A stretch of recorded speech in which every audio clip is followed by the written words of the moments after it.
We meet at a very dangerous moment in our history and in the history of the world to address you on the subject of implications of a Zionist-Israeli attack on Iran, which now appears to be not only fairly certain, but also just around the corner. We say that Israel wants to attack Iran because Israel ultimately wants to rule the world. Because the Zionists want to rule the world.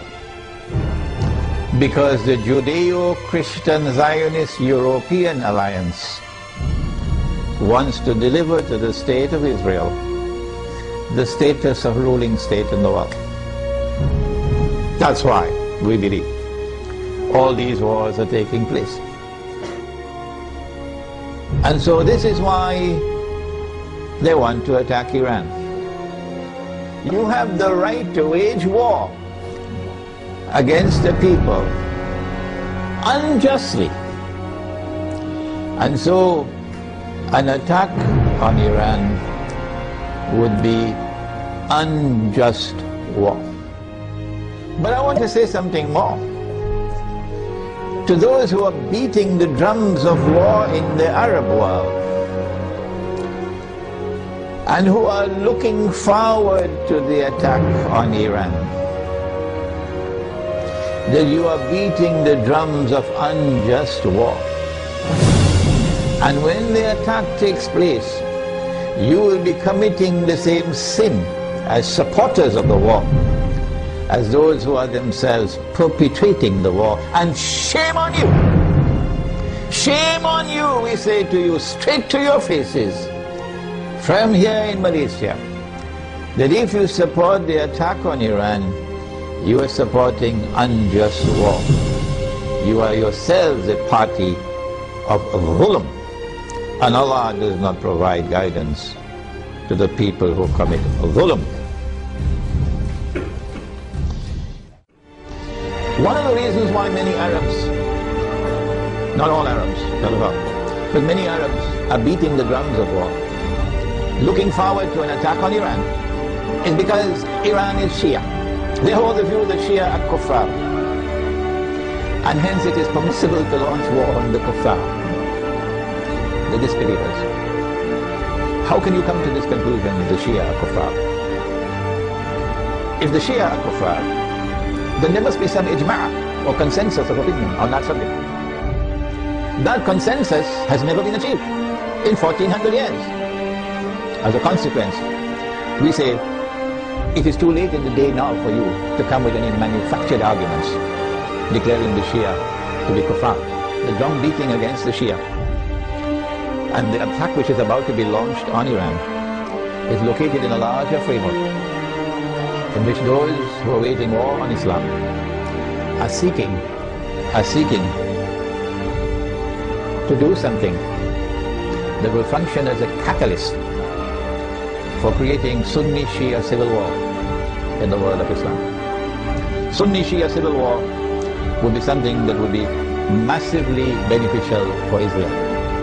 Number one, Sunni-Shia civil war will make Islam look negatively, a negative image in the world, at a moment when Islam is center stage in the attention of the whole world. Number two, Sunni-Shia civil war in Islam, Sunni versus Shia, would function as a diversion, diverting attention, both Muslim and non-Muslim attention, away from the plans of the Zionists to rule the world. Thirdly, Muslims fighting against themselves will obviously lead to a loss of power. Our power will decrease, and that will be strategically advantageous for Israel. War on Iran obviously is going to impact on the world economy. Number one, on the price of oil. not only because Iran is a major supplier of oil, but also because Iran is located in that basin that the Iranians call the Persian Gulf and the Arabs call the Arab Gulf, and they're still fighting over the words. The price of oil is going to shoot up because Iran can also block the Straits of Hormuz. You see, Iranian territory on this side and Oman on that side. It's not difficult for Iran to block the Straits of Hormuz and disrupt all the passage of oil tankers. So we can anticipate fairly confidently that the price of oil is going to escalate dramatically once the attack takes place. And the American government knows that. And that's why the American government does not want Iran to be attacked. Because the American government knows, and the Federal Reserve knows, and the bankers also know, that the US dollar is going to collapse. It will not survive an Israeli attack on Iran with the price of oil shooting up through the roof. And if the US dollar collapses, of course they're going to have to demonetize the US dollar. It will no longer be legal tender. They have to have something in place. They probably already have something to replace it, but at a fraction of its previous value. The American economy is going to collapse. Large numbers of white Americans are going to lose their wealth. And many of them are going to be listening to this lecture. There's going to be chaos in the United States when the economy collapses. There can be riots in the United States, and they're already anticipating that. And so an attack on Iran would lead to economic, financial, and monetary consequences that will be disastrous for the US economy. An attack on Iran can be launched simultaneously with an attack on Pakistan.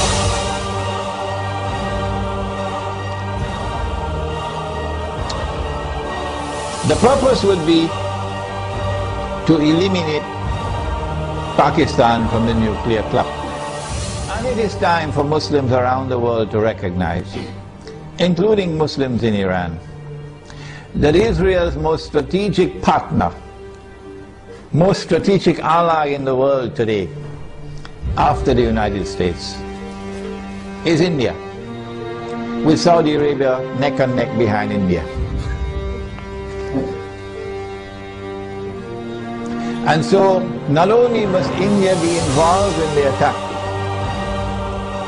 but also when the attack takes place on Pakistan, and if it succeeds, then in the sequel it is India who must now control the region on Israel's behalf.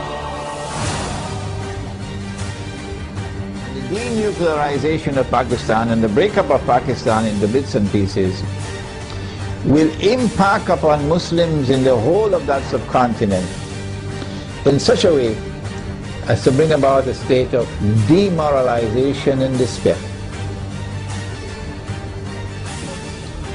and send shock waves to Muslims in the rest of the world.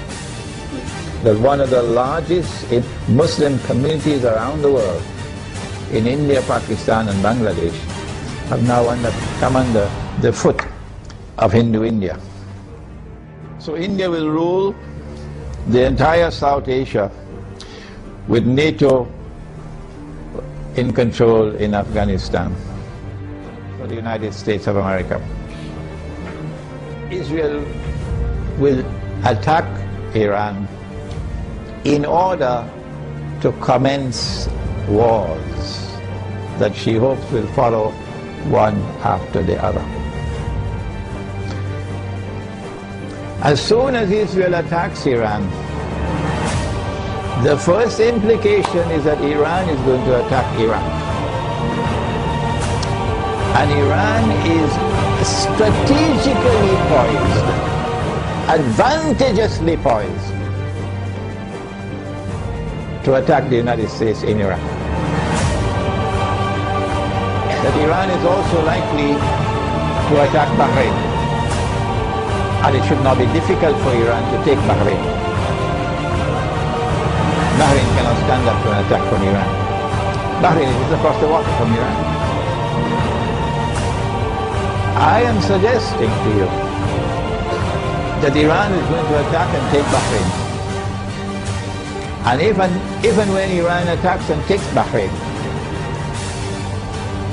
then there's a causeway between Bahrain and Saudi Arabia where you can drive back and forth. The road will be clear to Saudi Arabia. I am anticipating, and the Saudis probably already have their plans laid out very well, because they know what's going to happen. And Israel already knows what's going to happen. That they're then going to turn to the United States to invoke whatever secret agreements they have of defense. That the United States has to intervene in Saudi Arabia to protect Saudi Arabia from an attack from Iran. I think the Zionists in the US Congress will ensure, even though the US armed forces would not want to go in there, even though the Barak administration would not want to go into Saudi Arabia, the Zionists in the US Congress will ensure that American forces will have to enter into Saudi Arabia to face Iran. And they're setting a trap for the United States, so that the United States is going to be led to a situation where it's going to be facing defeat. I think that for Russia and for China, an Israeli attack on Iran, particularly if it involves the use of nuclear weapons, would be recognized as a threshold being crossed. And so long as you did not cross that threshold, Russia and China were prepared to go along and continue in the Security Council of the United Nations, for example, cooperating and collaborating where possible in managing the affairs of the world. But once you cross that threshold, the implication for Russia and China is that you have crossed the point of no return. And that an attack on Iran is now going to inevitably lead to World War.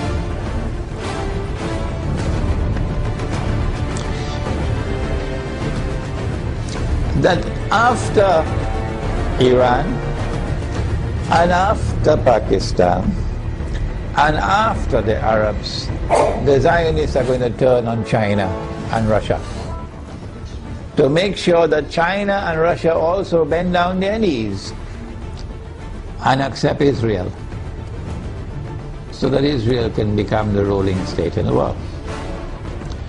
So Russia and China would know, today it's them, tomorrow it's us. And they're not going to wait until tomorrow to recognize that.